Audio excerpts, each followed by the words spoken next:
História da arte.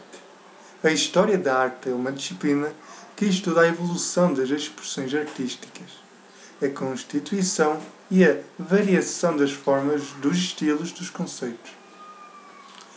Costuma referir-se à história das artes visuais mais tradicionais como a pintura, a escultura e a arquitetura.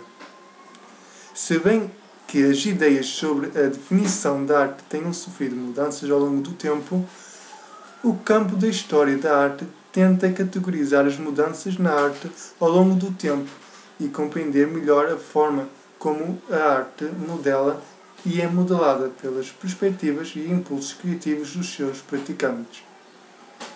Embora muitos pensem na história da arte simplesmente como o estudo da evolução ocidental, o assunto inclui toda a arte, dos megalíticos da Europa Ocidental às pinturas da dinastia Tang na China.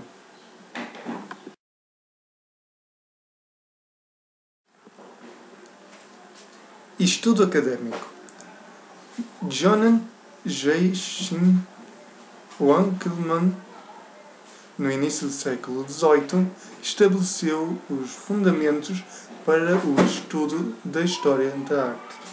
Mas esse tipo de história só se tornou uma disciplina académica a partir de 1844, na Universidade de Berlim. Abordagens sobre a história da arte no século XIX. 1. Contexto social da arte. Ver Jacob Burckhardt. 2. Aspectos funcionais da arte. Ver Heinrich Wolffing. No século XX, Erwin Panofsky rejeita o formalismo de Wolffling em seus estudos de iconografia. Ernest Gombrich foi uma figura importante nessa área, com sua popular divulgação da história da arte, 1950, e seu relativismo cultural. Em recentes tendências dos estudos históricos de arte, a partir dos anos de 1980, houve uma valorização das ideologias de determinados grupos sociais, como os estudos feministas, por exemplo.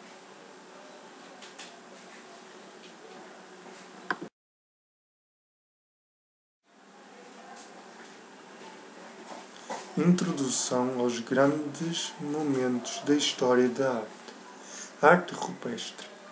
A arte rupestre é a primeira demonstração de arte que se tem notícia na história humana. Seus vestígios datam de antes do desenvolvimento das grandes civilizações e tribos, como as do Antigo Egito. Esse tipo de arte era caracterizada por ser feito com materiais como terra vermelha, carvão e pigmentos amarelos, retirados também da terra. Os desenhos eram realizados em peles de animais, cascas de árvores e principalmente em paredes de cavernas. Tratavam animais, pessoas e até sinais. Havia cenas de caças de espécies extintas e em diferentes regiões. Apesar do desenvolvimento primitivo, pode-se distinguir diferentes estilos, como o pontilhado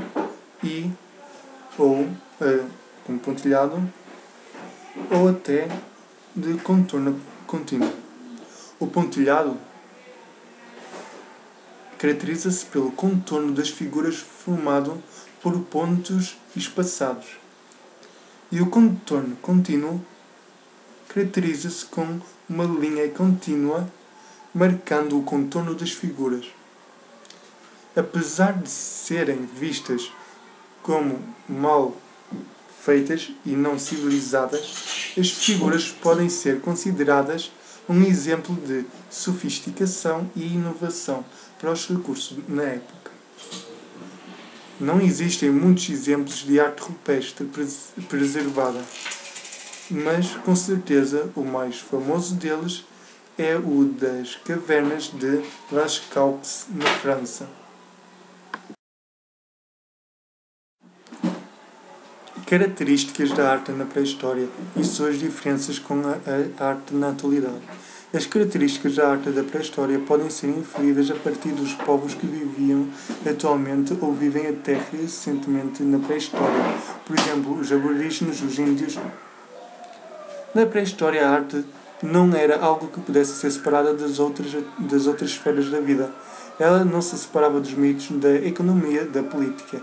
E essas atividades também não eram separadas entre si. Todas estas esferas formavam um todo em que tudo tinha de ser arte, ter uma estética, porque nada era puramente utilitário, como são hoje um abridor de latas ou uma urna eleitoral. Tudo era, ao mesmo tempo, mítico, político, económico e estético. Repito, mítico, político, económico e estético. E todos participavam nessas coisas. A arte, como uma palavra que designa uma esfera separada de todo o resto, só surgiu quando surgiram as castas, classes e estados. Isto é, quando todas aquelas esferas da vida se tornaram especializações de determinadas pessoas. O governante com a política, os camponeses com a economia, os sacerdotes com a religião e os artesãos com a arte. Só aí é que surge a arte pura, separada do resto da vida e da palavra que a designa. Mas antes do Renascimento, os artesãos eram muito ligados à economia. Muitos eram mercadores e é daí que vem a palavra artesanato. Então a arte ainda era raramente separável da economia, embora na Grécia Antiga a arte tenha chegado a ter uma relativa autonomia. Por isso, a palavra arte era sinónimo de técnica, ou seja, produzir alguma coisa num contexto urbano. No Renascimento, alguns artesãos foram sustentados por nobres, os mecenas, os Medici, por exemplo, apenas para produzirem arte, uma arte realmente pura. Surgiu então a arte como a arte que conhecemos hoje, assim como a categoria daqueles que passaram a ser chamados de artistas.